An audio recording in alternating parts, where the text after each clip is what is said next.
유럽의 심장, 기술과 혁신의 교차로인 독일 베를린.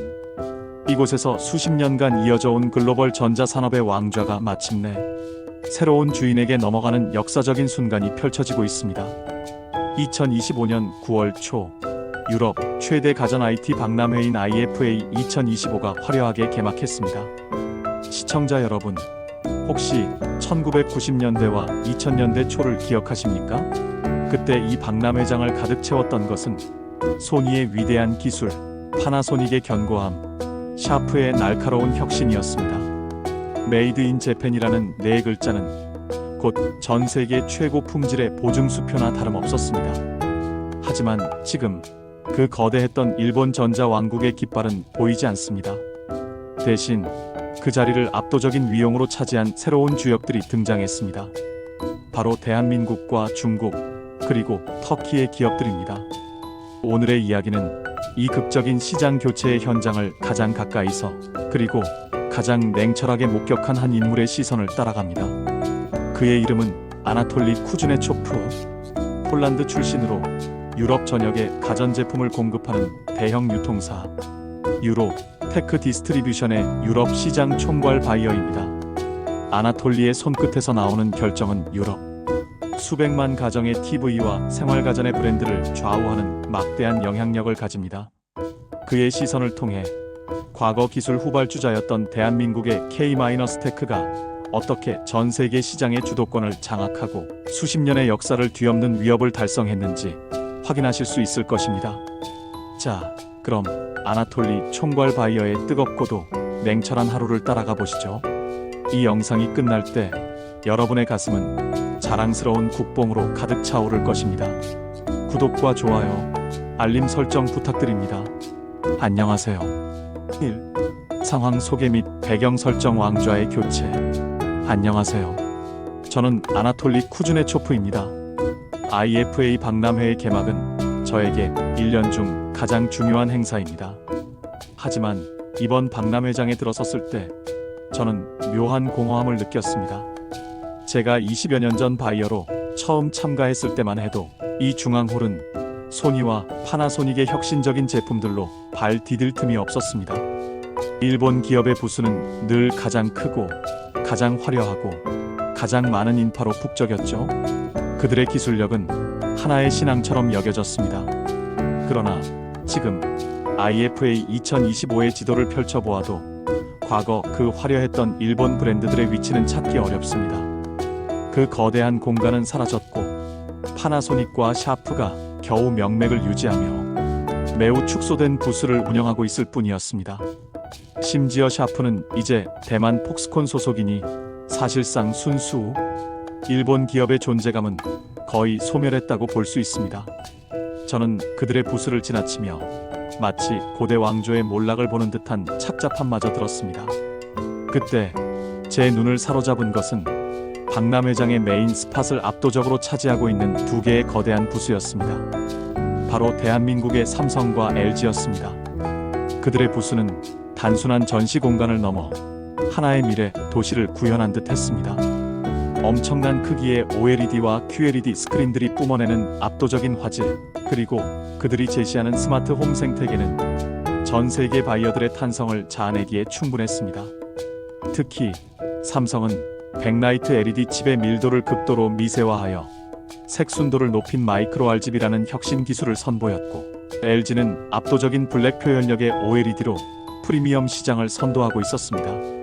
과거 기술의 후발주자로 여겨졌던 대한민국이 이제는 이 거대한 유럽 시장의 기술, 표준과 시장 경쟁의 주도권을 완전히 장악한 모습이었습니다. TV 영상 기술 개발 경쟁은 2010년대부터 펼쳐져 왔지만 이제는 일본이 아닌 한국과 중국의 싸움이 되었고, 그 중에서도 한국이 명실상부한 선두를 달리고 있다는 것을 두 눈으로 확인했습니다. 마치 오랫동안 침묵했던 강자가 마침내 왕좌를 탈환한 듯한 그 장엄한 모습에 저는 깊은 경외심과 더불어 한국의 저력이 얼마나 대단한지 다시 한번 깨닫게 되었습니다. 이 갈등, 문제 발생 가치와 가격의 모순. 냉정한 바이어로서 저는 감정을 배제하고 일본 기업과의 미팅 테이블에 앉았습니다. 저는 오랜 기간 거래해온 파나소닉 담당자에게 이번 박람회에 대한 솔직한 시장 반응을 전달했습니다. 하지만 그들의 반응은 놀라울 정도로 과거에 머물러 있었습니다. 그들은 여전히 일본의 기술은 다르다. 일본 장인의 혼이 담긴 부가 기능은 소비자에게 새로운 가치를 선사할 것이다라고 역설했습니다. 심지어 그들은 토일렛 유닛비데 같은 특정 제품 분야에서의 최고 기술력을 내세우며 전체 가전 시장의 흐름을 외면하는 듯 했습니다. 저는 그들의 고집에 대해 이렇게 지적할 수밖에 없었습니다. 유럽 소비자는 더 이상 복잡하고 실제로 쓰지도 않을 필요 없는 기능에 대한 높은 가격을 지불하지 않습니다. 그들이 진정으로 원하는 것은 세 가지입니다. 첫째, 가장 압도적인 화질이라는 기본 성능. 둘째, 경쟁력 있는 합리적인 가격. 그리고 셋째, AI 에이전트와 연동되는 강력한 연결성입니다. 제가 시장 데이터를 펼쳐 보였을 때 그들은 잠시 침묵했지만 결국 우리는 품질을 포기할 수 없다는 식의 부가가치라는 환상에 사로잡힌 답변만 내놓았습니다. 일본 기업들이 실패한 가장 큰 원인은 속도였습니다. 그들은 버블 붕괴의 아픔을 너무 오래 끌어 미래를 위한 과감한 투자를 망설였습니다.